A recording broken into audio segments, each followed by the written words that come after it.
السلام عليكم ورحمة الله وبركاته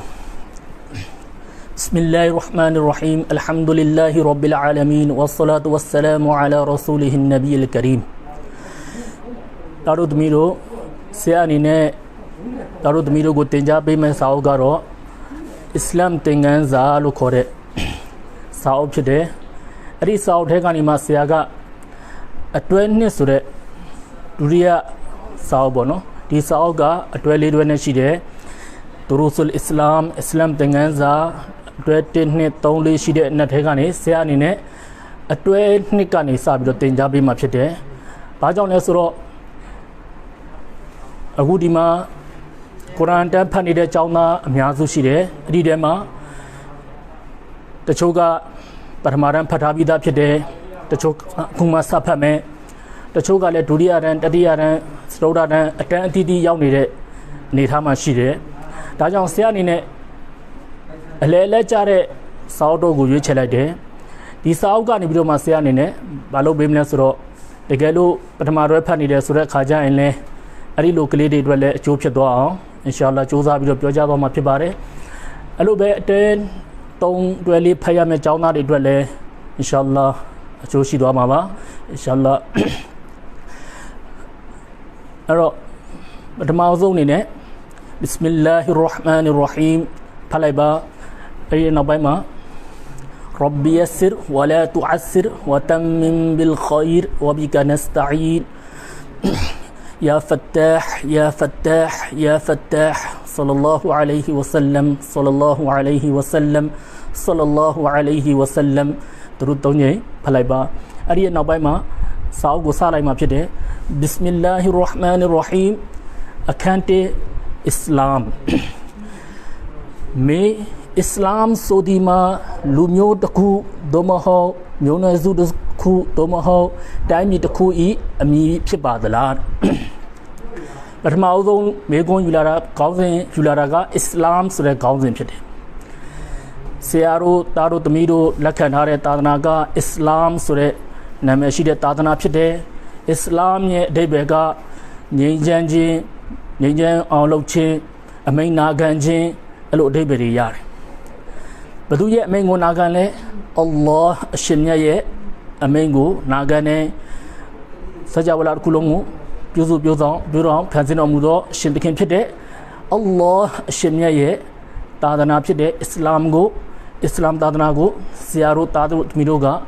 လက်ခံယုံကြည်ခွင့်ရရှိထားတဲ့ကံထူးရှင်တွေဖြစ်တယ်ဒီစကြဝဠာကမ္ဘာလောကကြီးတစ်ခုလုံးကိုဖန်ဆင်းထားတာအလ္လာဟ်အရှင်မြတ်ဖြစ်တယ်အဲ့ဒီအလ္လာဟ်အရှင်မြတ်ကချမှတ်ပေးထားတဲ့အစ္စလာမ်ဆိုတဲ့သာသနာကို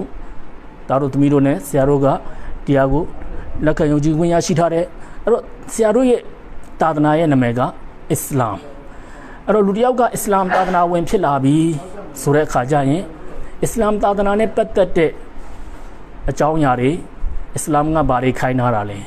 အစ္စလာမ်မှာဘယ်လိုနည်းဥပဒေတွေရှိလဲဘယ်လိုပုံစံကျင့်သုံးနေထိုင်မှမွတ်စလင်အစ္စလာမ်သာသနာဝင်တစ်ယောက်ဖြစ်မှာလဲဘယ်လိုပုံစံနေလုပ်လိုက်ရင်ဘယ်လိုပုံစံနေစကားတွေပြောလိုက်ရင်ဘယ်လိုစကားတွေပြောလိုက်ရင်ဘယ်လိုလုပ်ရက်တွေလုပ်လိုက်တဲ့အခါကျရင်အစ္စလာမ်သာသနာရဲ့ဘောင်အပြင်ကိုရောက်သွားလေအဲ့လိုပညာချက်တွေရှိတယ်အဲ့ဒါတွေကိုသိထားဖို့အတွက်ကအစ္စလာမ်သာသနာဝင်တိုင်းအတွက်ကမတိမဖြစ်အရေးကြီးတဲ့တာဝန်ကြီးတစ်ရပ်ဖြစ်တယ်ဒါတွေကိုမိမောင်းထိုးပြဖို့အတွက်ကိုဒါတွေကိုရှင်းပြဖို့အတွက်ကိုဒီလိုစာအုပ်လေးတွေပြုစုရေးသားထားတဲ့ပညာရှင်တွေကအဲ့ဒီအတဲကနေမှဆရာအနေနဲ့ပထမဆုံးသင်ခန်းစာဖြစ်တဲ့အစ္စလာမ်ကိုရှင်းပြမှာဖြစ်တယ်အဲ့တော့အစ္စလာမ်ဆိုတဲ့ခေါင်းစဉ်ရဲ့အောက်မှာပထမဆုံးယူလာတဲ့ခေါင်းစဉ်ကတော့မေကွန်းကတော့အစ္စလာမ်ဆိုဒီမှာတဲ့လူမျိုးစုတစ်ခုသို့မဟုတ်မျိုးနွယ်စုတစ်စုသို့မဟုတ်တိုင်းပြည်တစ်ခုရဲ့အမည်ဖြစ်ပါသလားတဲ့တချို့ကနားလည်မှုလွဲမှားကြတယ်အစ္စလာမ်ဆိုတာကနော်လူမျိုးတစ်ခုမိခင်ဖခင်ကအစ္စလာမ်သာသနာဝင်ဖြစ်တာနဲ့သူကလည်းသားသမီးကလည်းမွတ်စလင်ဖြစ်သွားတယ်အဲ့လိုမျိုးဒါမှမဟုတ်တိုင်းပြည်တစ်ပြည်မှာရှိမှသာလျှင်အစ္စလာမ်ဆိုတာအစ္စလာမ်သာသနာဝင်ဆိုတာဖြစ်နိုင်တယ်အဲ့လိုမျိုးယူတွေလွဲမှားကြတဲ့အသည့်တွေမှားထားကြတယ်အဲ့တော့ဆရာတို့ကအစ္စလာမ်သာသနာဝင်တယောက်ဖြစ်လာပြီဆိုတဲ့အခါကျရင်ကြီးသည်ဖြစ်စေငယ်သည်ဖြစ်စေနော်ကိုနဲ့တငယ်ချင်းမိတ်ဆွေအပေါင်းအသင်းတွေကိုရှင်းပြဖို့အတွက်ကရှင်းပြနိုင်ရမယ် ကိုပဲသာသနာကိုလက်ခံရတယ်အဲ့ဒီသာသနာနဲ့ပတ်သက်တဲ့အကြောင်းအရာတွေကိုအသေးစိတ်ရှင်းပြနိုင်အောင်စ조사ဖို့အတွက်ကမွတ်စလင်တိုင်းရဲ့တာဝန်ဖြစ်တယ်အဲ့တော့ကိုယ်တိုင်ကအတိမှားထားတယ်เนาะအမှတ်မှားထားတယ်ငါအဖေကမွတ်စလင်ပဲငါလည်းမွတ်စလင်ပါပဲဒါပေမဲ့ကိုယ်တိုင်ကကျင့်သုံးနေတဲ့ယုံကြည်ထားတဲ့ယုံကြည်ချက်တွေကတခြားနော်အစ္စလာမ်သာသနာရဲ့ယုံကြည်ချက်မဟုတ်တာတွေကိုမှကိုယ်ကယုံကြည်ထားမိနေတယ်အဲ့လိုပဲကိုလုပ်တဲ့လုပ်ရက်တွေကအစ္စလာမ်သာသနာဝင်တွေလုပ်ရမယ့်အလုပ်မဟုတ်ဘဲနဲ့နော်အစ္စလာမ်သာသနာဝင်အစ္စလာမ်သာသနာရဲ့ဘောင်ပြင်ကိုရောက်သွားတဲ့ကဏ္ဍတွေဖြစ်နေတတ်တယ်အဲ့ဒါမျိုးတွေကိုမတိထားဘူးနားမလည်ထားဘူးဆိုတဲ့အခါကျရင်နော်တမလွန်နောက်တမလွန်ဘဝလောက်ရှမြရဲ့ရှေ့တော်မှာကိုရောက်ရှိတဲ့အခါကျရင်နော်အစ္စလာမ်သာသနာဝင်လို့ကိုထင်နေတယ်ဒါပေမဲ့တကယ်တမ်းတော့အလ္လာဟ်ရဲ့ရှေ့မှာခုံရုံးမှာနော်မွတ်စလင်တို့ကတတ်မှတ်ခြင်းခံရမှာမဟုတ်ဘူးအဲ့ဒီမှာစိုးစိုးတွေတွေ့သွားနိုင်တယ်အဲ့ဒီအပေါ်မှာဘာသိရမလဲဆိုတော့အစ္စလာမ်သာသနာဆိုတာကဒီတစ်ချက်ကအစ္စလာမ်ဆိုတာကနော်မိကွန်းတစ်ခုမေးပြထားတာဖြစ်တယ်အစ္စလာမ်ဆိုတာကတဲ့လူမျိုးစုတစ်စုတို့မဟုတ်တိုင်းပြည်တစ်ခုရဲ့နာမည်လားတဲ့နော်နိုင်ငံတစ်နိုင်ငံမို့နိုင်ငံတစ်နိုင်ငံရဲ့နာမည်လားဒါမှမဟုတ်ရင်လူမျိုးစုတစ်စုကိုပဲခေါ်တဲ့နာမည်လားဥပမာဖြင့်လူတွေခေါ်ကြတဲ့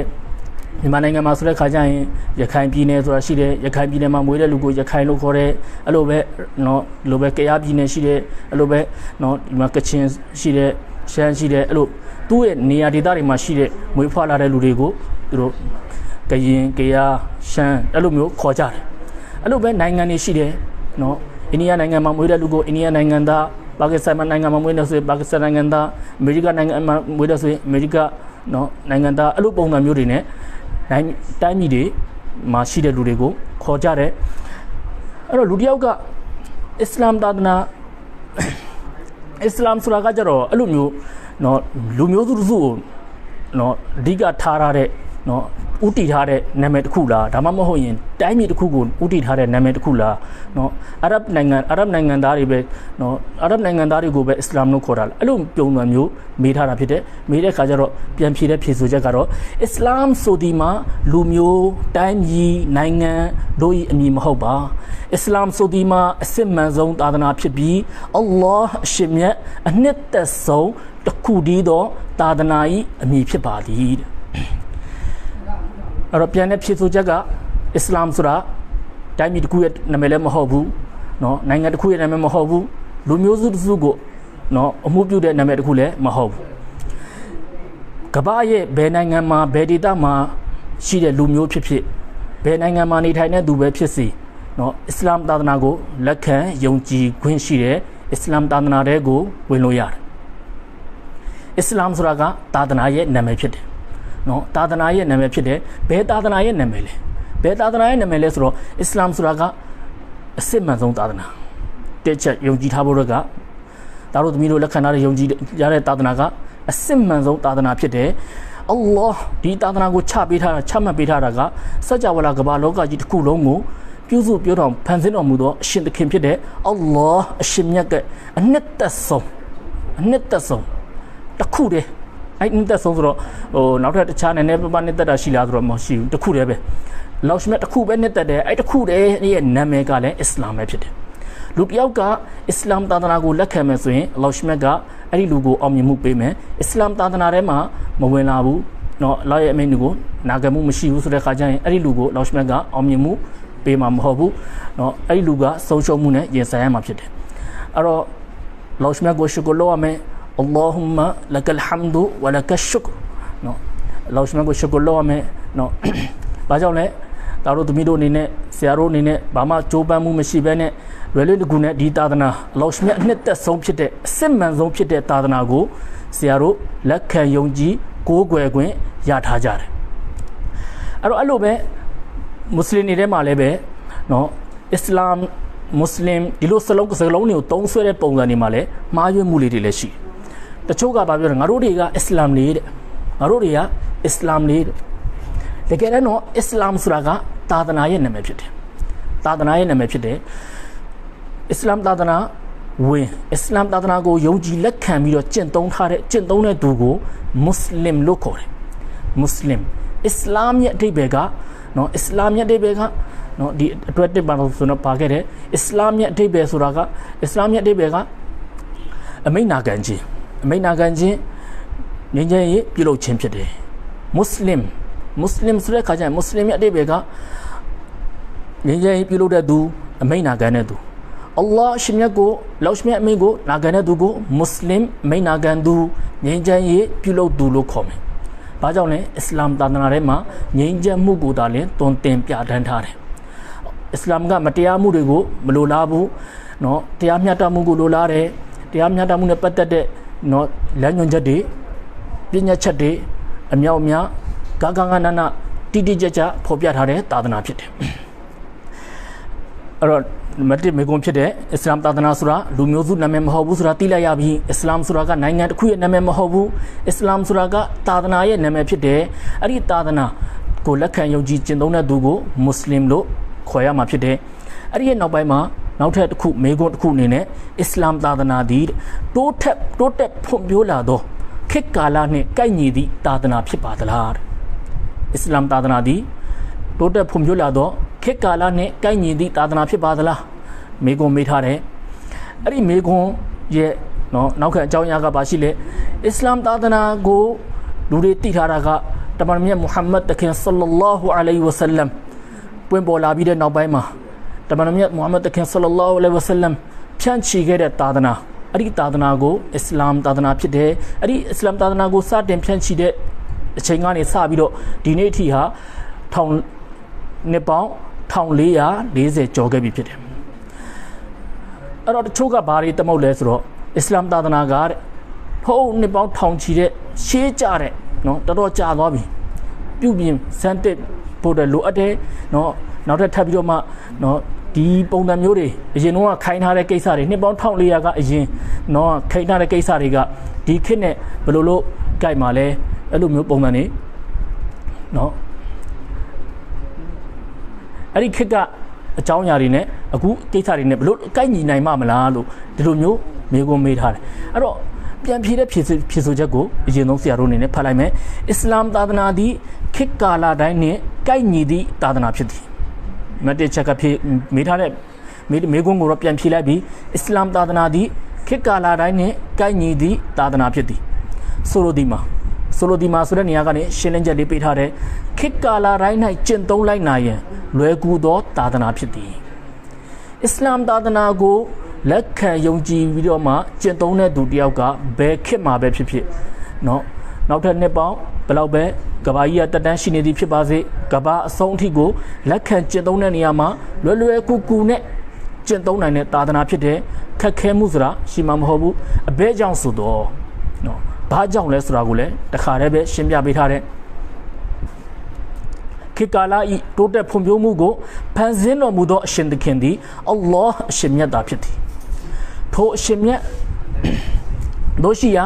ခေတ်ကာလများကိုဖန်ဆင်းတော်မူသောအလ္လာဟ်အရှင်မြတ်ချမှတ်ပေးထားတော်မူသည့်သာသနာတော်သည်ခေတ်ကာလတစ်ခုခုနှင့်ကိုက်ညီမှုမရှိလိုက်လျောညီထွေမှုမရှိဟု၍လုံးဝမဖြစ်နိုင်ပေအစ္စလာမ်သာသနာတော်ကိုပြဋ္ဌာန်းပေးထားတဲ့အရှင်သခင်ကအလ္လာဟ်အရှင်မြတ်ဖြစ်တယ်ဒီလူသားတွေကိုဖန်ဆင်းတာလည်းအလ္လာဟ်အရှင်မြတ်ဖြစ်တယ်ကမ္ဘာလောကကြီးတစ်ခုလုံးစัจ java ကမ္ဘာလောကကြီးတစ်ခုလုံးကိုဖန်ဆင်းထားတဲ့အရှင်သခင်ကလည်းအလ္လာဟ်အရှင်မြတ်ဖြစ်တယ်ဒီစัจ java လောကကမ္ဘာကြီးကခေတ်ကာလတွေဘလို့ပြောင်းလဲသွားမှာလဲတနေ့တနေ့လူတွေကဘလို့ပုံစံနဲ့ပြောင်းလဲပြီးတော့မှဘယ်ခေတ်ကိုဘလို့ပုံစံနဲ့ရောက်သွားမှာလဲနောက်ထပ်ဘာတွေနည်းပညာတွေထပ်ပြီးတော့မှတိုးတက်လာမှာလဲလူတွေရဲ့နေထိုင်မှုတွေကဘလို့ပြောင်းလဲသွားမှာလဲအလ္လာဟ်အရှင်မြတ်အတိဆုံးဖြစ်တယ်အလ္လာဟ်အရှင်မြတ်ကအရာရာအလုံးကိုတည်တော်မူသောရှင်ဖြစ်တယ်ကီယာမတ်နေ့တိုင်းဘာတွေဖြစ်လာမှာလဲအလ္လာဟ်အရှင်မြတ်အကျွမ်းမဲ့တည်တော်မူသောအရှင်သခင်ဖြစ်တယ်အဲ့ဒီလိုအရှင်သခင်ကဟစ်မတ်အမျှော်အမြင်နဲ့လည်းပြည့်စုံတော်မူသောအရှင်သခင်ဖြစ်တယ်ဘယ်ပစ္စည်းကိုဘယ်နေရာမှာထားတဲ့လဲဘယ်လိုပုံစံနဲ့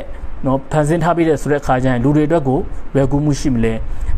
တဖန်လောက်ရှမြတ်ကကျင်နာတော်မူသောအရှင်သခင်လည်းဖြစ်တယ်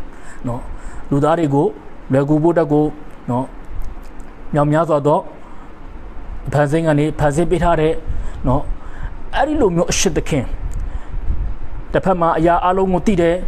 နောက်တစ်ဖက်မှာဟစ်မတ်အမျှော်အမြင်လည်းပြည့်စုံတယ်တစ်ဖက်မှာကျင်နာမှုကလည်းအပြည့်ရှိတယ်မိဘကျင်နာတဲ့ကောင်လောက်ရှမြတ်ပို့ပြီးတော့ကျင်နာတယ်အဲ့လိုကျင်နာတဲ့အရှင်သခင်အဲ့လိုအမျှော်အမြင်နဲ့ပြည့်စုံတဲ့အရှင်သခင်အဲ့ဒီလို တီကျွမ်းတက်တိတဲ့အရှင်သခင်ကချမှတ်ပေးတဲ့သာသနာသည်ဘယ်ခေတ်နဲ့တော့မကိုက်ပါဘူးဟဲ့ဘယ်နေရာဒေသမှာတော့ကျင့်သုံးဖို့ကမလွယ်ပါဘူးအဲ့လိုပြောဆိုခြင်းသည်မှားတယ်နော်သာသနာကိုတကယ်နှစ်ကာယုံကြည်ပြီးတော့မှကျင့်သုံးမယ်ဆိုတဲ့ခါကျရင်ဘယ်တိုင်းပြည်မှာပဲနေဘယ်နေရာဒေသမှာပဲနေဘယ်ခေတ်ကာလမှာပဲနေအဲ့ဒီလူဟာကျင့်သုံးတဲ့နေရာမှာလွယ်လွယ်ကူကူနဲ့ကျင့်သုံးနိုင်မှာဖြစ်တယ်အဲ့ဒီနောက်ပိုင်းမှာနောက်ထပ်မေကွန်းလေးတစ်ခုကိုဆက်ပြီးတော့ဆရာအနေနဲ့ရှင်းပြမယ်အာခိရတ်တမလွန်ဘဝ၌လူသားကိုမောမင်ဖြစ်သည်သို့မဟုတ်ကာဖီရဖြစ်သည်ဟုမြည်သည့်အခြေအနေပေါ်မူတည်၍ဆုံးဖြတ်မည်နီလူတစ်ယောက်ကတသက်လုံးမွတ်စလင်ပုံစံနဲ့နေတယ်နမတ်တွေနမတ်5ချိန်မလုပ်ဘူးတဟဂျွတ်မလုပ်ဘူးနော်ကုရ်အာန်တီလာဝတ်အားလုံးလုပ်တယ်ကောင်းတဲ့ကိစ္စတွေလုပ်တယ်တသက်လုံးကောင်းတဲ့ကိစ္စတွေလုပ်တယ်လုပ်ပြီးတော့မှနောက်ဆုံးထွက်တဲ့အချိန်ကျမှအစ္စလာမ်သာသနာရဲ့ပြင်ပကိုရောက်စေတဲ့စကားတစ်ခုပြောလိုက်မိတယ်ဒါမှမဟုတ်ရင်နော်အဲ့ဒီလိုမျိုးလောက်ရက်တစ်ခုကျွလွန်မိလိုက်တယ်ဆိုကြပါစို့အစ္စလာမ်သာသနာတော်ကနေသူထွက်လိုက်တယ်ပေါ့အဲ့ဒီလိုမျိုးဖြစ်သွားတယ်ဆိုတဲ့အခါကျရင်နော်သူဒီမွတ်စလင်ဖြစ်တဲ့အလရှမြတ်ထံကိုရောက်နိုင်သလားအဲ့လိုပဲလူတယောက်ကတသက်လုံးစိုးတာစိုးတွန်းမိုင်းမဲပြီးတော့နေတယ်ဒါမှမဟုတ်တသက်လုံးသူဟာအစ္စလာမ်သာသနာရဲ့ဘောင်အပြင်မှာနေခဲ့တယ်အဲ့ဒီလိုမျိုးနဲ့နောက်ဆုံးထွက်တဲ့အချိန်နီးကပ်လာတဲ့အခါကျမှအစ္စလာမ်သာသနာကိုလက်ခံလိုက်တယ်လက်ခံပြီးတဲ့နောက်ပိုင်းမှာဒီကမ္ဘာလောကကနေတော့မှသူဟာအသက်ဇီဝင်ခြုံငိမ့်သွားတယ်ဒီကမ္ဘာလောကကနေသူနော်တမလွန်ဘဝကိုကူးပြောင်းသွားတယ်အဲ့ဒီလိုမျိုးအခြေအနေဖြစ်ပေါ်လာတဲ့အခါကျရင်နော်သူ့ကိုမွတ်စလင်လို့သတ်မှတ်မှာလားကာဖီလို့သတ်မှတ်မှာလားအဲ့တော့အဲ့ဒါနဲ့ပတ်သက်ပြီးတော့မှဖြေဆိုချက်ကပါလဲလူသားတဦးသည်တသက်တာလုံးကာဖီဘဝနှင့်ကုံဆုံးစေခဲ့ကမူလူသားတဦးသည်တသက်တာလုံးကာဖီဘဝနှင့်ကုံဆုံးစေခဲ့ကမူနောက်ဆုံးကွယ်လွန်ချိန်၌အီမာန်နှင့်တကွကွယ်လွန်ခဲ့ပါကမုအမင်ဟုတတ်မှတ်ခြင်းခံရမည်ဖြစ်ပြီးတသက်တာလုံးအီမန်ရှင်ဘဝနှင့်နေထိုင်စေခဲ့ကမူကွယ်လွန်ချိန်၌ကာဖီအဖြစ်နှင့်ကွယ်လွန်ခဲ့ပါက၎င်းသည်ကာဖီဟုတတ်မှတ်ခြင်းခံရမည်ဖြစ်သည်လူတစ်ယောက်ကတသက်လုံးကာဖီဘဝနဲ့နေခဲ့တယ်နော်ကာဖီဘဝနဲ့နေခဲ့တယ်အစ္စလာမ်သာသနာကိုလက်ခံယုံကြည်ထားခြင်းမရှိဘူးအဲ့ဒီလိုပုံစံနဲ့သူဟာနေထိုင်ခဲ့တာနေထိုင်ပြီးတော့မှနောက်ဆုံးအချိန်ကျမှအသက်ရဲ့သူတေဆုံးကနေအချိန်နီးကပ်လာတဲ့အခါကျမှသူ့အနေနဲ့အီမန်ယူလိုက်တယ်အီမန်လောရှမတ်ကိုနည်းကာယုံကြည်လက်ခံလိုက်တယ်တမန်မြတ်မုဟမ္မဒ်တခင်ဆလ္လာဟူအလိုင်ဝါဆလမ်ကိုမိမိရဲ့နော်လောရှမတ်တမန်တော်ဖြစ်နေလက်ခံယုံကြည်လိုက်တယ်မိမိခေါင်းဆောင်ဖြစ်နေလက်ခံလိုက်တယ်ပြီးတဲ့နောက်ပိုင်းမှာသူဟာကွယ်လွန်သေဆုံးသွားခဲ့တယ်အဲ့ဒီလိုမျိုးဆိုတဲ့အခါကျရင်သူဟာအီမန်မိုမင်လို့လောရှမတ်ကသူ့ကိုတတ်မှတ်မှာဖြစ်တယ်ပြောချင်တာကနောက်ဆုံးထွက်သက်ကတော်တော်အရေးကြီးတယ်အစ္စလာမ်သာသနာဝင်တွေအတွက်ကနောက်ဆုံးထွက်သက်တော်တော်အရေးကြီးတယ်ငါကတော့ဟုတ်ငငယ်တော့တော်တော်နမတ်တွေအများကြီးဖတ်ခဲ့တာပါကွာနော်ဒီနမတ်ဖတ်တဲ့ကိစ္စတွေကငါတို့ကလွယ်လွယ်လေးပါနော်အခုမှလာပြီးတော့မှနော်ငါလာပြီးတော့မှဖိတ်ခေါ်နေနဲ့တာဝတ်ပေးနေနဲ့ငါတို့ကအများကြီးလုပ်ခဲ့ပြီးသွားပြီအများကြီးလုပ်ခဲ့ပြီးသွားပြီဆိုတာနဲ့မလုံလောက်ဘူးနော်အမြဲတမ်းလုပ်နေရမယ်အမြဲတမ်းလုပ်နေရမယ်အမြဲတမ်းအမိန့်နာခံနေရမယ်အရင်တုန်းကရိုဇာတွေဘယ်လုံးထားခဲ့တာအရင်တုန်းကနမတ်တွေဘယ်လောက်ထိမြဲခဲ့တာအခုကျမှနော်နမတ်တွေမဖတ်တော့ဘူးရိုဇာတွေမထားတော့ဘူးအလားမိတ်နေမနာခံတော့ဘူးအဲ့ဒီလိုမျိုးဖြစ်နေတယ်ဆိုတဲ့ခါကျရင်ပြုပြင်ဖို့တက်ကိုတော်တော်အရေးကြီးတယ်အလောရှမြတ်ထံကိုနော်နောက်ဆုံးဖတ်တဲ့အထိကိုနော်အလောရှမြတ်ခိုင်းထားတဲ့အမိန့်တွေကိုလုတ်ကင်ပြီးတော့မှသွားဖို့တက်ကအရေးကြီးတယ်အဲ့ဒါကိုပြနော်အဓိကရှင်းပြခြင်းဖြစ်တယ်အဲ့လိုပဲနောက်တစ်ခုကတက်လုံးအီမန်ရှင်ဘဝနဲ့နေထိုင်တယ်နမတ်တွေကောင်းကောင်းဖတ်တယ်နော်အခုပြောနေတဲ့အကြောင်းအရာပဲဖြစ်တယ်ဒါပေမဲ့ကွယ်လွန်တဲ့ချိန်ကျတော့ကာဖီဘဝနဲ့ကွယ်လွန်သွားတယ်အလ္လာဟ်မဖဇနာမင်ဟူဆရာတို့သားသမီးတို့ကိုလောရှမြတ်အဲ့လိုဖြစ်ဆိုးကနေထိမ့်သိမ့်တော်မူပါစေ ဒီလိုကာဖီဘဝနဲ့ကွယ်လွန်ခဲ့ပြီဆိုတဲ့ခါကျရင်တော့အလ္လာဟ်အရှင်မြတ်ကသူ့ကိုဘယ်လိုတတ်မှတ်မှာလဲကာဖီလို့ပဲတတ်မှတ်မှာဖြစ်တယ်။ဘာကြောင့်လဲနောက်ဆုံးထွက်သက်ကအရေးကြီးတယ်နောက်ဆုံးထွက်သက်မှာဘယ်လိုပုံစံနဲ့အလောရှမြတ်ထံကိုတွားမှာလဲအဲ့ဒီလိုမျိုးပဲလောရှမြတ်ကတတ်မှတ်မှာဖြစ်တယ်။အဲ့တော့အမြဲတမ်းလောရှမြတ်အမိန့်တွေကိုနာခံနေဖို့လည်းအရေးကြီးတယ်။တစ်ဖက်ကနေဒူအာလောရှမြတ်ကိုဓမ္မအစ္စတီကာမတ်တဲ့ဒူအာအစ္စတီကာမတ်ဆိုတာကမြဲကြံ့ခိုင်မှုအမြဲတစေမိမိလုပ်နေတဲ့အမိန့်နာခံနေတဲ့နာခံနေမှုကိုအမြဲတစေတည်တံ့အောင်လောရှမြတ်ထားဖို့တစ်သက်လုံးလောရှမြတ်အမိန့်တွေကိုနာခံနိုင်ဖို့လောရှမြတ်တားထားတဲ့အရာတွေကနေအမြဲတမ်းရှောင်ကျဉ်ပြီးနေထိုင်နိုင်ဖို့အတွက်ကိုအလ္လာဟ်ထံမှာနမတ်ပြီးတိုင်းဒူအာတွေတောင်းနေဖို့တဲ့အရေးကြီးတယ်ဒါတွေကိုအရေးကြီးတယ်အဲ့ဒီနောက်ပိုင်းမှာဆရာအနေနဲ့နောက်ထပ်နမတ်ရဲ့ကဏ္ဍလေးကိုရှင်းပြပေးမှာဖြစ်တယ်အခုဒီနေ့ပြောလိုက်တဲ့အကြောင်းအရာကအစ္စလာမ်သာသနာနဲ့ပတ်သက်တဲ့အရေးကြီးတဲ့အကြောင်းအရာလေးတွေဖြစ်တယ်အဲ့ဒီနောက်ပိုင်းမှာအစ္စလာမ်သာသနာဝင်တိုင်းเนาะအမြဲတမ်းနေ့စဉ်နေ့တိုင်းဝတ်ပြုရမယ့်နမတ်ဝတ်ပြုတဲ့ဤစနစ်တွေရှိတယ်အဲ့ဒီဤစနစ်တွေမှန်ကန်ဖို့ကတော်တော်လေးပဲအရေးကြီးတယ်အဲ့ဒီကဏ္ဍလေးကိုလည်းဆရာရှင်းပြပေးမှာဖြစ်တယ်နမတ်ရဲ့ကဏ္ဍစပြီဆိုတဲ့ခါကျရင်တန်ရှင်းမှုကတော်တော်ပဲအရေးကြီးတယ်တန်ရှင်းမှုကအရေးကြီးတယ်เนาะနမတ်မှာနမတ်ရဲ့အပြင်ဖရက်အချက်တွေရှိတယ်နမတ်ရဲ့အပြင်ဖရက်ချက်တွေထဲမှာတစ်ကိုတန်ခြင်းအဲ့ဒီအကြောင်းအရာကနေစတယ်နှစ်နေရာတန်ခြင်းသုံးဝိစာတန်ခြင်းအဲ့လိုပုံစံမျိုးတွေနဲ့စတာဖြစ်တယ်အဲ့တော့ပထမအဆုံးအရေးအကြီးဆုံးအချက်ကကိုတန်ဖို့အတွက်အရေးကြီးတယ်ကိုခန္ဓာကိုယ်ကတန်ရှင်းနေဖို့အတွက်အရေးကြီးတယ်ခန္ဓာကိုယ်တန်ရှင်းဖို့အတွက်ကခန္ဓာကိုယ်ပေါ်မှာเนาะအစ္စလာမ်သာသနာဝင်တွေမဟုတ်တဲ့လူတယောက်အနေနဲ့ခန္ဓာကိုယ်တန်ရှင်းအောင်လုပ်ပါဆိုတဲ့ခါကျရင်ဒီကိုယ်လုံးရေချိုးလိုက်မယ်ရေချိုးပြီးတော့ဆက်ပြတွေတိုက်လိုက်မယ်ဆက်ပြတွေကောင်းကောင်းတိုက်လိုက်မယ်ဒါဆိုတန့်သွားပြီလို့ထင်မယ်ဒါပေမဲ့အစ္စလာမ်သာသနာဝင်တွေအတွက်ကနော်နမတ်ပြုဖို့အတွက်ကိုတန်ရှင်းမှုအတွက်ကအဲ့ဒီလိုမျိုးလောက်နဲ့မလုံလောက်သေးဘူးနော်ခန္ဓာကိုယ်ရဲ့ပြင်ပတန့်စင်နေတယ်မှန်တယ်လုံးဝဘယ်နေရာမှကြီးညောဘာမှမရှိဘူးဒါပေမဲ့အဲ့ဒါနဲ့လုံလောက်တာဆိုတဲ့ခါကျရင်မလုံလောက်တာတွေရှိတယ်အဲ့ဒါကဘာလဲဆိုတော့တစ်ဖက်မှာမမြင်ရတဲ့အညစ်အကြေးတွေရှိတယ်ခန္ဓာကိုယ်ရဲ့အပေါ်မှာကြိုက်တဲ့လောက်စေမပြောင်းနဲ့မမြင်ရတဲ့အညစ်အကြေးတွေရှိတယ်အဲ့ဒီမမြင်ရတဲ့အညစ်အကြေးတွေကိုအင်ရှာအလ္လာဟ်အဲ့ဒီအကြောင်းအရာကိုလည်းဆရာအနေနဲ့နဂျာဇတ်ဟူကမီယာဆိုတဲ့အကြောင်းကိုလည်းရှင်းပြပေးသွားမှာဖြစ်တယ်လောလောဆယ်တော့ဒီနေ့တော့အဲ့ဒါနဲ့ပတ်သက်တဲ့အကြောင်းအရာလေးတစ်ခုပဲရှင်းပြပေးမှာဖြစ်တယ်အဲ့တော့မွတ်စလင်နမတ်ဖတ်ပြီးဆိုတဲ့ခါကျရင်နမတ်ဖတ်တော့မယ်ဆိုတဲ့ခါကျရင်ဒီနဂျာဇတ်ဟူကမီယာလို့ခေါ်တဲ့မမြင်ရတဲ့အညစ်အကြေးတွေကိုရှင်းတဲ့နည်းစနစ်အစ္စလာမ်သာသနာမှာနှစ်ခုရှိတစ်ခုကကိုဆူလီချိုးခြင်းကိုဆူလီချိုးတယ်ဆိုတာကတာမန်ရေချိုးတာတကကွာတဲ့အချက်နှစ်ချက်ပို့တယ်တစ်ခုကတော့ပလုတ်ခြင်းတာပလုတ်ခြင်းရတယ်ပြီးတဲ့ခါကျနှာခေါင်းထဲကိုရေသွင်းဆေးကြောရတယ်ပြီးတဲ့နောက်ပိုင်းမှာတကိုယ်လုံးကိုတနေရာမလက်ရေလောင်းချိုးလိုက်မယ်ဆိုတဲ့ခါကျရင်တော့အဲ့ဒီသူကကိုဆူလီချိုးတဲ့တာဝန်ခြေထားတယ်ကိုဆူလီချိုးရင်တာဝန်မထိုက်ဘူးဒါလို့ဆိုရင်တော့လူတိုင်းသဘောပေါက်နိုင်ပြီလို့ထင်တယ်ကိုဆူလီချိုးဖို့တဲ့ကိုတာဝန်ရှိတယ်ဆိုရင်ကိုဆူလီချိုးလိုက်ရမယ်နမတ်စတော့မယ်ဆိုတဲ့ခါကျရင်နမတ်ဖတ်တော့မယ်ဆိုတဲ့ခါကျရင်ပထမဆုံးနံပါတ်1ချက်တန်ရှင်းဖို့အတွက်ကိုဘာလုပ်ရမလဲကိုဆူလီချိုးဖို့တဲ့ကိုတာဝန်ထိုက်နေတယ်ဆိုတဲ့ခါကျရင်ကိုဆူလီချိုးလိုက်ရမယ်ကိုဆူလီချိုးတာဘယ်လိုအချိန်မှထိုက်လဲဆိုတဲ့အကြောင်းအရာကတီးတန့်ဆရာအနေနဲ့ဒီအစ္စလာမ်သင်ခန်းစာကိုရှင်းပြရင်းနဲ့ရှင်းပြပေးမယ်လောလောဆယ်တော့လောက်မှတ်ထားမယ်ဒါကြီးတဲ့လူတွေကတော့သဘောပေါက်တယ်အခုတာတို့သမီးတို့သဘောပေါက်အောင်မှမဟုတ်ဘူးဒါကြောင့်ကိုဆူလီချိုးဖို့တဲ့တာဝန်ထိုက်တယ်ဆိုတဲ့ခါကျရင်ကိုဆူလီချိုးလိုက်မယ်ရေချိုးတဲ့နေရာမှာတခုတတိထားမှာကတကိုယ်လုံးတန်းပြန်ပြီးတဲ့အပြင်ကိုတကိုယ်လုံးတနေရာမလက်ရေရောက်ပြီးတဲ့အပြင်ကိုပလုတ်ချင်းဖို့လိုအပ်တယ်အဲ့လိုပဲနှာခေါင်းနဲ့ရေသွင်းစေကြောဖို့လိုတယ်ကိုဆူလီရေချိုးပြီးသွားပြီ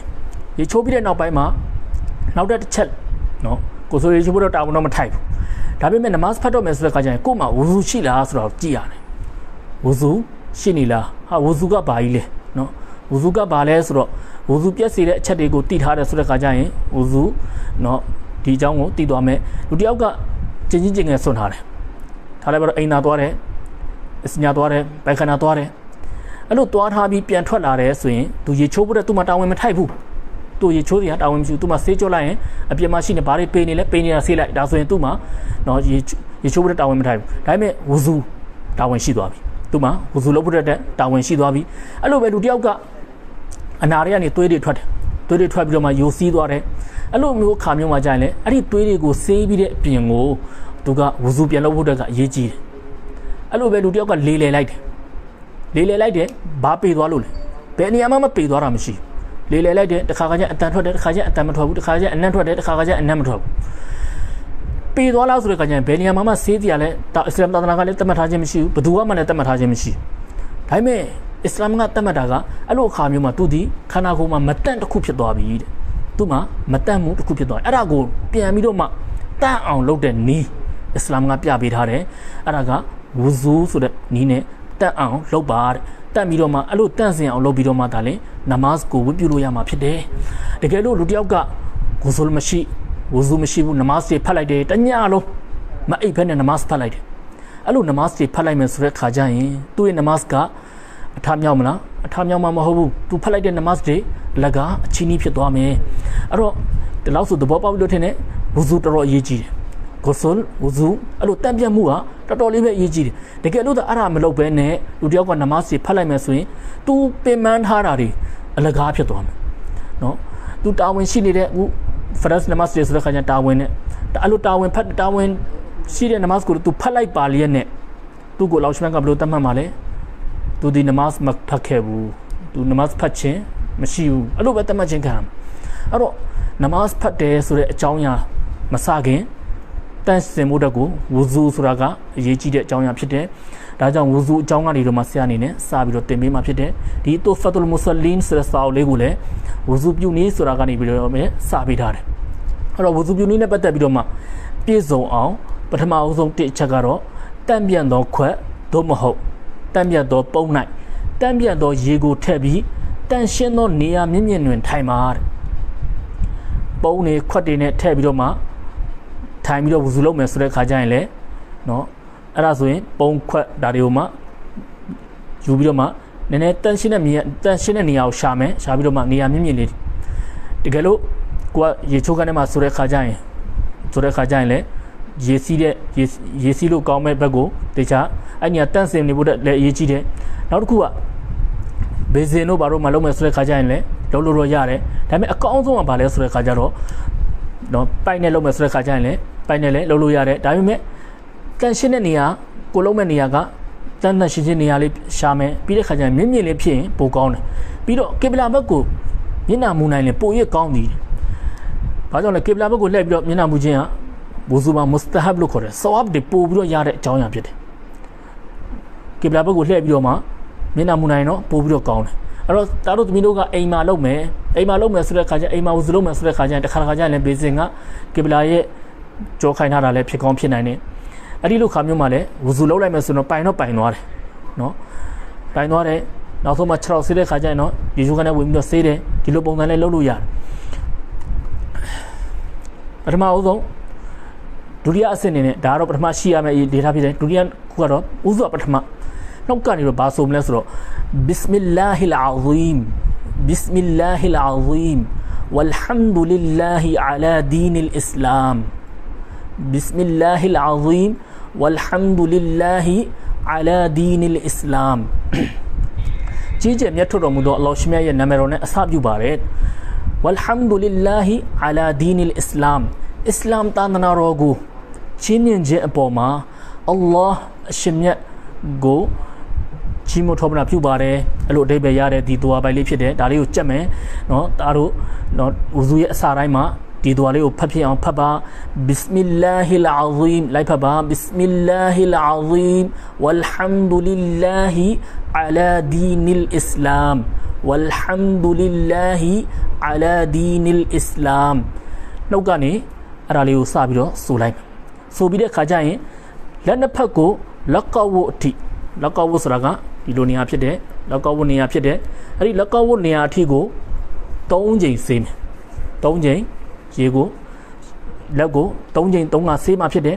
3ချိန်ဆေးတဲ့ခါကျရင်ခေလာလို့ခေါ်တဲ့လက်ချောင်းလေးတွေကိုတစ်ဖက်ကြားသို့တစ်ဖက်ထိုးခြင်း ပြုတ်လင်ပိုးရကောင်းတယ်။ဘာကြောင့်လက်ချားလေးတွေမှာဒီဂျီလေးတွေဗာလေးတွေရှိနေတိုင်းနဲ့နော်ဒါမှမဟုတ်ရေမရောက်တာဖြစ်နိုင်တယ်နော်အဲ့လိုခေလာလုပ်ခြင်းကလည်းမုစတာဘ်အချက်ဖြစ်တယ်ဆဝပ်တွေပို့ပြီးတော့ရတာဖြစ်တယ်ဒီဝူဇူလုပ်ခြင်းအပြင်တစ်ဖက်မှာဂုဏတွေလည်းကျွတ်ဂုဏတွေဆိုဂုဏစကီတာတွေကိုလည်းလောက်ရှမက်ကအဲ့လိုမျိုးလက်ကိုဆေးလိုက်ပြီးဆိုတဲ့ခါကျရင်အဲ့လက်နဲ့ကျူးလွန်ထားတဲ့ဂုဏစကီတာဂုဏအသေးတွေလောက်ရှမက်ကမာဖလုပ်ပေးတယ်နော်အဲ့လိုပဲတစ်ဖက်မှာဆဝပ်လည်းပေးသေးတယ်တန်ရှင်းမှုကလည်းတစ်ဖက်ကရတယ်တစ်ဖက်မှာလောက်ရှမက်ကဒီဝူဇူနဲ့လုပ်ခြင်းအပြင်သူ့ကိုဘာလို့ပေးထားလဲဆိုတော့ဆဝပ်တွေလည်းထပ်ပေးထားသေးတယ်အဲ့လိုဆဝပ်တွေပေးတဲ့ပြင်ကမှဝူဇူနဲ့ရှိတဲ့ဆိုတဲ့ခါကျရင်လောက်ရှမက်ကသူ့ကိုဟီဖာဇတ်ဖရစ်တာတွေကသူ့ကိုနော်ဖရစ်တာတွေကလောက်ရှမက်အမိန့်နဲ့ဟီဖာဇတ်လုပ်ပေးနေမှာဖြစ်တယ်အဲ့တော့လူတယောက်ကအမြဲတမ်းဝူဇူနဲ့နေနိုင်တာအကောင်းဆုံးပဲဖြစ်တယ်ဝူဇူအမြဲတမ်းရှိအောင်ကြိုးစားဖို့လိုအပ်တယ်ပြီးတဲ့နောက်ပိုင်းမှာနော်ခေလာလုပ်တယ်နော်ခေလာလုပ်တဲ့ခါကျခေလာလုပ်ပြီးတဲ့နောက်ပိုင်းမှာပြီးနောက်ပလုတ်3ချိန်ကျင်းပြီးမစ်ဝတ်ဒဘူစာဘာမစ်ဝတ်ဒဘူစာဘာမစ်ဝတ်ဆိုတာကဒီလိုနော်တမာကိုင်းလေးတွေပေါ့နော်တမာကိုင်းလေးတွေအဲ့လိုကိုင်းလေးတွေနဲ့ဆရာတို့မစ်ဝတ်ဒဘူစားတယ်ဆိုတာရှိတယ်အဲ့လိုလေးကိုင်းပြီးတော့မှဒီလိုဒီမစ်ဝတ်ဒဘူစားမယ်ဒီလိုသွားတိုက်တာပေါ့သွားတိုက်တဲ့ပုံစံလေးတစ်ခုပဲဖြစ်တယ်ဒါလေးကိုမှလိုအပ်ရင်နူးသွားအောင်လို့ဝါပြီးတော့လိုဝါမယ်ဝါပြီးတော့ခါကျနူးသွားပြီဆိုတဲ့ခါကျရင်ဒီတဖုံးလေးတွေကိုမှအဲ့လိုလေးဟိုအော်လေးလို့ဆွဲပြီးတော့တိုက်မယ်အဲ့လိုတိုက်တဲ့အလုပ်ကိုလုပ်ပါဒါကမစ်ဝတ်ကလည်းအစ္စလာမ်သာသနာမှာတော်တော်လေးကိုမှနော်တပည့်မြတ်ဆလ္လာလာဟူအလိုင်ဝါဆလမ်တသက်လုံးဆွဲမြဲကျင့်သုံးခဲ့တဲ့ဆွနတ်တော်တစ်ခုဖြစ်တယ်မစ်ဝတ်ရဲ့အာဒတ်ဖြစ်အောင်ကြိုးစားဖို့တက်လည်းတော်တော်အရေးကြီးပါတယ်အဲ့ဒီနောက်ပိုင်းမှာမစ်ဝတ်မရှိပါကမစ်ဝတ်တကယ်လို့အစင်းနဲ့မရှိနေဘူးကိုယ်ထဲမှာမပါလာဘူးဒါမှမဟုတ်အစင်းနဲ့မရှိနေဘူးအဲ့လိုဆိုတဲ့အခါကျရင်ညာလက်ညှိုးဖြင့်သွားများကိုပုတ်တိုက်ပါညာဘက်လက်ညှိုးနဲ့ထည့်ပြီးတော့မှပလုတ်ချင်းနေရနေမှာသွားတွေကိုပုတ်တိုက်ပါပြီးတဲ့အခါကျရင်နှာခေါင်းတွင်းတို့လက်ရလက်ဖြင့်ရေထည့်၍လက်ဝဲလက်တန်းဖြင့်နှိုက်ပြီး3ချိန်စေးပါဒီလိုရေကိုလက်ခုပ်လေးနဲ့ယူတော့မှနှာခေါင်းထဲကိုရေလေးထည့်လိုက်မယ်လက်တန်းလေးနဲ့ဘယ်ဘက်လက်တန်းလေးနဲ့ဒီလိုစေးလိုက်မယ်ရေထည့်မယ်နှာခေါင်းဒီလိုလေးစေးလိုက်မယ်အဲ့ဒီပုံစံနဲ့စေးပေးသွားရမှာဖြစ်တယ်၎င်းတော့နှစ်ဖူးဆန်စမနှစ်ဖူးဒီနေမှာဆန်စပါနော်သပင်စတဲ့နေရာစာလေးတိတင်ဆန်စာလုံးစဆန်စသပင်စတဲ့နေရာနှစ်ဖူးဆန်စကနေပြီးမှနော်မေးအောက်ထိမေးအယိုးရှိတယ်အဲ့ဒီအယိုးရဲ့အောက်လေးထိကိုပေါအောင်ကင်လိုက်ပါအဲ့ဒီနေရာထိကိုရောက်အောင်ဈေးပေးရမှာဖြစ်တယ်ပြီးတော့နော်တစ်ဖက်နားအရင်ရှိတယ်ဒီမှာအသီးလေးရှိတယ်အဲ့ဒီနေရာကနေစပြီးတော့ဒီဘက်အနားရင်အဲ့လိုဒီမျက်နှာပြင်တစ်ခုလုံးကိုရေကိုတနေရာမှမကြံအောင်မျက်နှာကိုဆေးရမှာဖြစ်တယ်နော်မျက်ကွင်းတွေမှာကြံနေမှာဆိုတဲ့ခါကျရင်တေချာပုတ်တက်ပြီးတော့မှမျက်နှာကိုဆေးမယ်မျက်နှာကိုရေဖြင့်တအားမပတ်ရတချို့ကလည်းဆေးတဲ့ခါကျရင်တအားဘောင်းဆိုရိုက်ပလိုက်တယ်အဲ့လိုရိုက်တာမျိုးတွေမလုပ်ပါနဲ့မျက်နှာကိုအတားကြီးရေကိုယူပြီးတဲ့ခါကျရင်မျက်နှာပေါ်မှာလောင်းပြီးတော့မှဆေးချလိုက်ပါပုတ်တက်ပါနော်တက်ပြီးတော့တေချာကောင်းပုတ်တက်လိုက်မယ်ဆိုတဲ့ခါကျရင်ဒါမျက်နှာပြင်တစ်ခုလုံးကိုရေရောက်သွားမှာဖြစ်ပါတယ်ဆိုတော့ဒီနေ့ရဲ့သင်ခန်းစာကတော့ဒီမှာပဲရက်လိုက်မှာဖြစ်တယ်နောက်နေ့တွေမှာအင်ရှာအလ္လာဟ်ဆက်ပြီးတော့မှတင်ကြပေးသွားမှာဖြစ်ပါတယ်ဝါအာခီရူဒါဝါနာအန်အလ်ဟမ်ဒူလ illah ရောဘ်ဘီလ်အာလမ်